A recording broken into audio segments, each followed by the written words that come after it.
안녕하세요. 오늘 이 아침에 나오신 성도님들을 환영합니다. 오늘 이 아침에도 저희들이 함께 모여 하나님 앞에 나아갈 때에 하나님이 주시는 크신 은혜를 받으시고 용서를 받으시고 새롭게 하심과 변화를 통해 오늘도 승리하시는 삶을 사시는 우리 중앙교회 성도님들 되시기를 간절히 축원드립니다. 다 같이 사도신경으로 우리의 신앙을 고백하시면서 2020년 10월 27일 화요일 아침 기도회를 하나님께 드리겠습니다. 전능하사 천지를 만드신 하나님 아버지를 내가 믿사오며 그 외아들 우리 주 예수 그리스도를 믿사오니 이는 성령으로 잉태하사 동정녀 마리아에게 나시고 본디오 빌라도에게 고난을 받으사 십자가에 못 박혀 죽으시고 장사한 지 사흘 만에 죽은 자 가운데서 다시 살아나시며 하늘에 오르사 전능하신 하나님 우편에 앉아 계시다가 저리어서 산 자와 죽은 자를 심판하러 오시리라.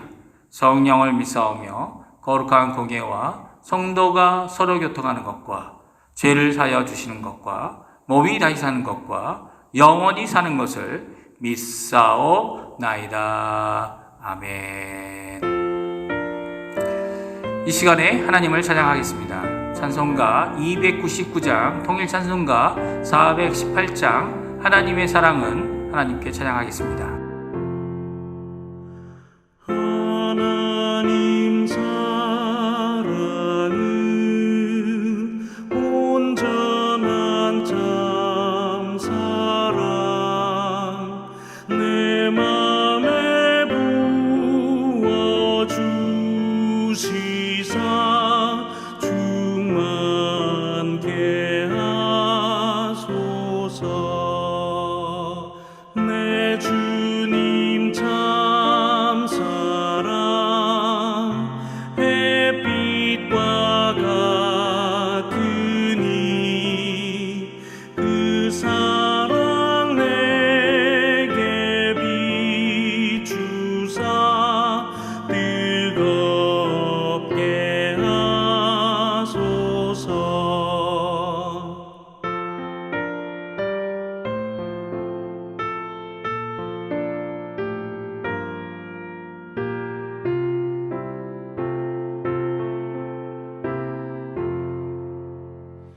그 사랑 앞에는 풍파도 그치며 어두운 밤도 환하니 그 힘이 크도다. 하나님 사랑은 온전한 참 사랑 내 맘과 영에 채우사 새 힘을 주소서.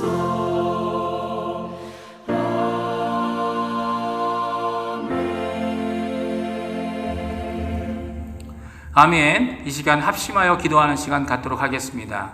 첫 번째, 교회와 성도님들을 위해 기도해 주십시오. 두 번째, 우리 조국 대한민국을 위해 기도해 주십시오. 기도하실 때 한국교회와 선교사님들을 위해 기도해 주십시오. 세 번째, 우리가 살고 있는 이곳 아르헨티나를 위해 기도해 주십시오.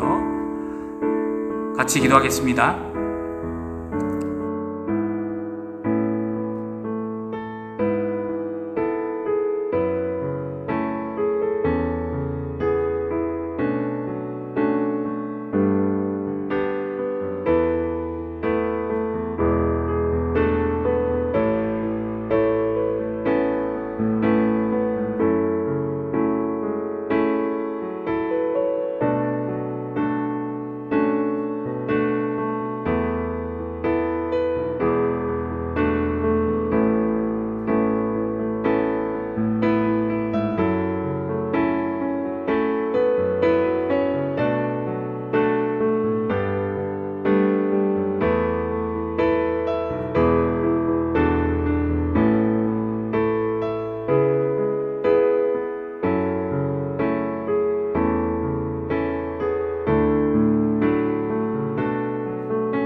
예수님의 이름으로 기도합니다. 아멘.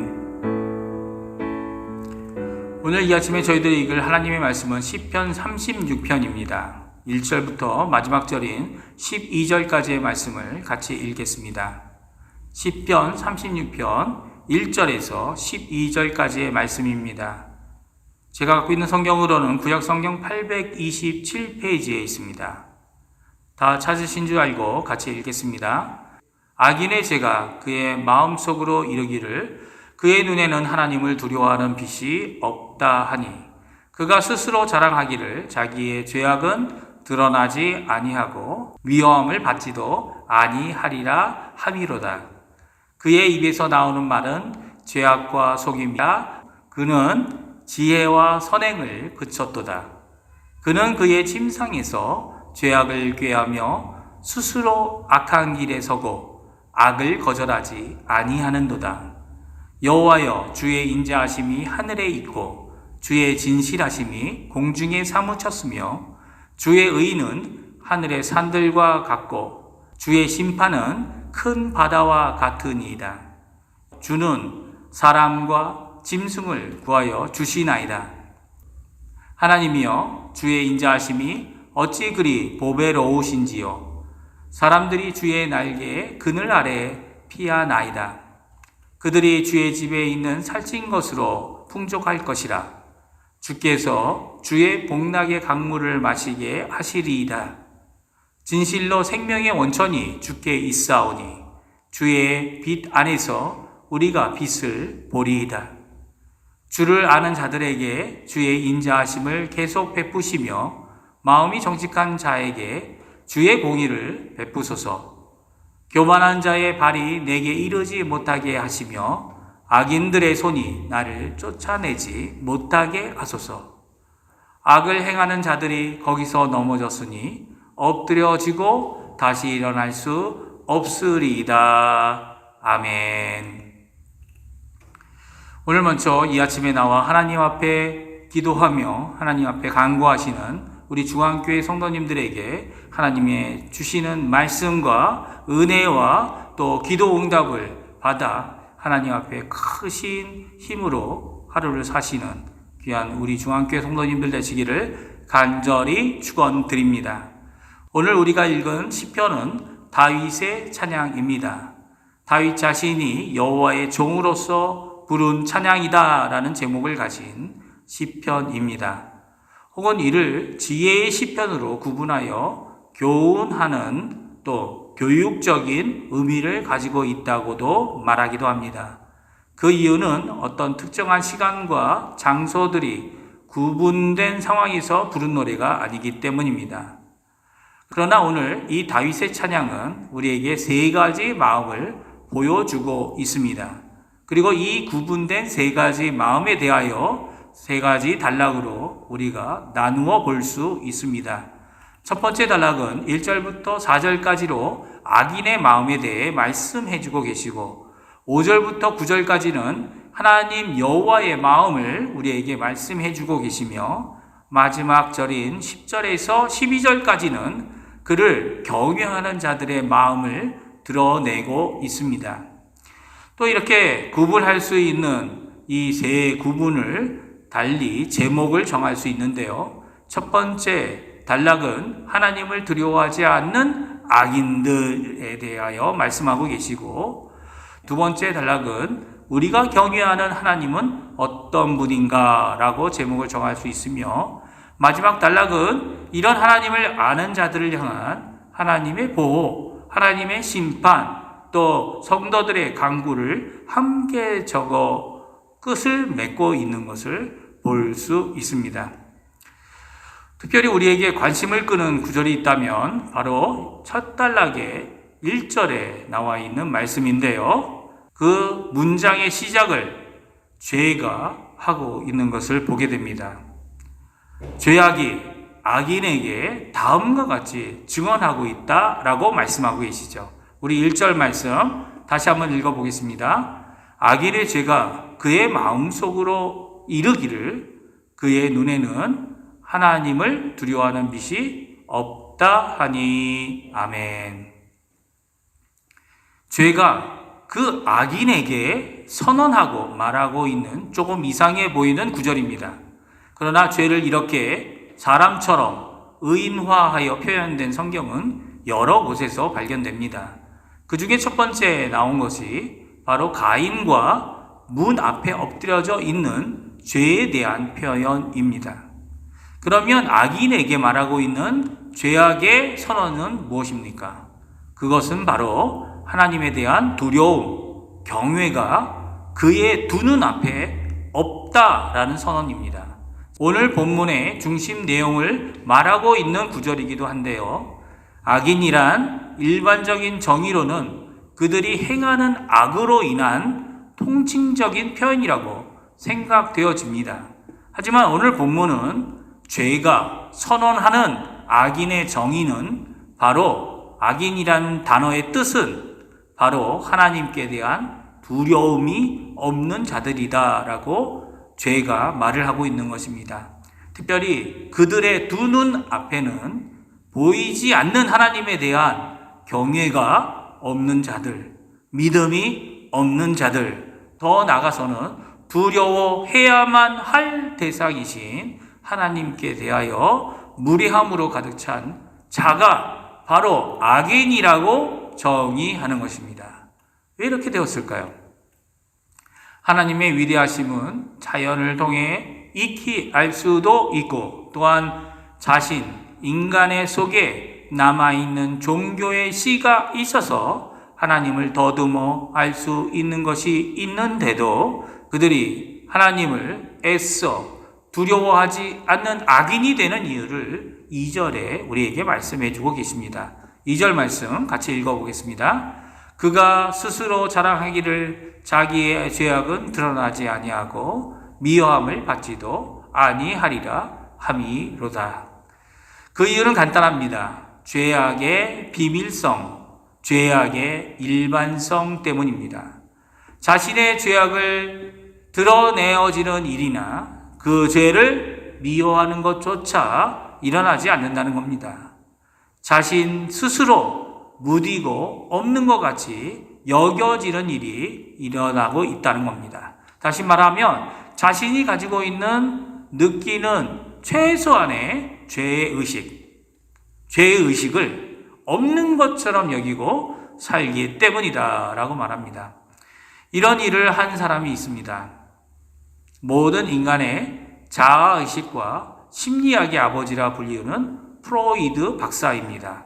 그는 인간이 가지는 문제의 시작은 죄의식에 있다라고 보았습니다. 있지도 않은 죄를 의식하며 사는 이 죄의식으로 보았기 때문에 이 죄의식 자체를 없애버리면, 그리고 또 모든 것을 성적인 문제로 해석하면 모든 것이 해결된다고 생각했습니다. 그는 이런 주장과 함께 오늘날의 무신론자들을 만드는 자가 되어졌습니다. 물론 그가 심리학이라는 학문을 체계화한 것은 공로가 없다 말할 수 없습니다. 그러나 그가 바로 오늘 본문의 말씀에 비추어 본다면 무신론적인 심리학을 창시하여서 죄악이 없다 말하는 악인들을 만든 선구자가 되었다 하여도 과언이 아닌 것입니다. 죄의식은 하나님께 나아가는 초석이 되어집니다. 자신이 죄인이라는 고백과 인정은 하나님을 경외하고 예수님의 십자가의 공로만이 구원에 이르게 한다는 신앙의 길의 첫걸음이며 회개로 이끄는 복된 고백인 것입니다. 그러나 오늘 본문은 악인이 하나님을 두려워하지 않는 이유를 바로 죄의식, 즉 자신의 죄악이 없음을 거짓으로 주장하고 죄를 숨기며 죄를 미워하는 일을 그치는 데 있다라고 말합니다. 그로 인해 그들의 지혜와 좋은 일은 멈추어져 버렸습니다. 그들 안에는 속임과 속임의 문제와 갈등만이 남았습니다.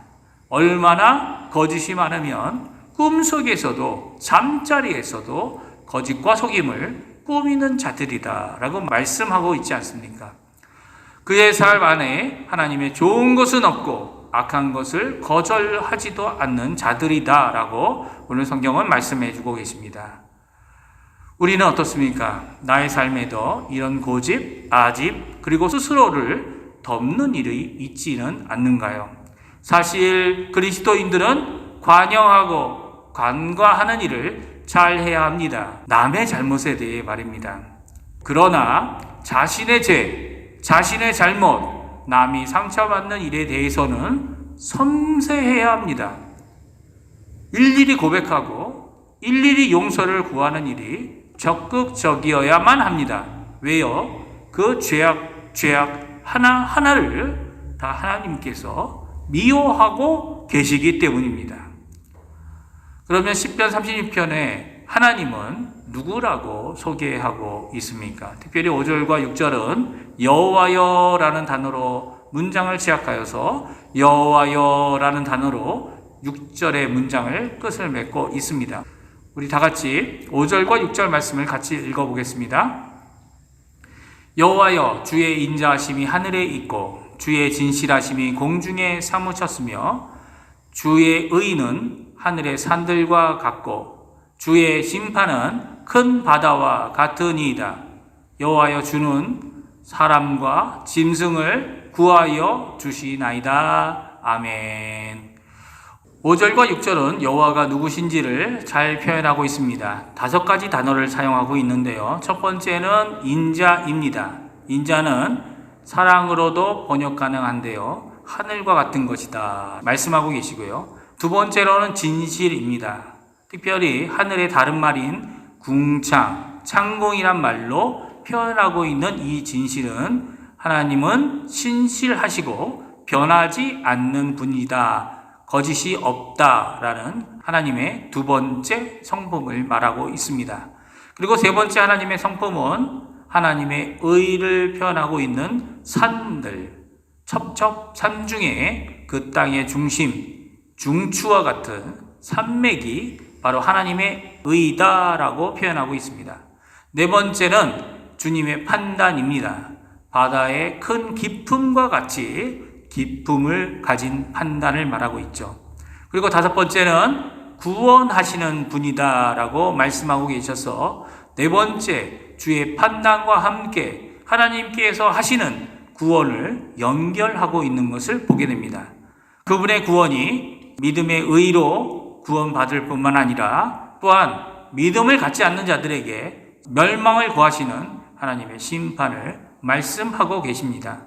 우리는 이 5가지의 어떤 것들이 가장 중요하다, 가장 귀중하고 소중하다 생각하십니까? 다윗은 7절에서 가장 귀한 것, 가장 보배로운 것이 바로 주의 인자라고 고백하고 있습니다. 7절과 8절 말씀 우리 한번 같이 읽어보겠습니다. 하나님이여, 주의 인자하심이 어찌 그리 보배로우신지요. 사람들이 주의 날개 그늘 아래에 피하나이다. 그들이 주의 집에 있는 살진 것으로 풍족할 것이라. 주께서 주의 복락의 강물을 마시게 하시리다. 아멘.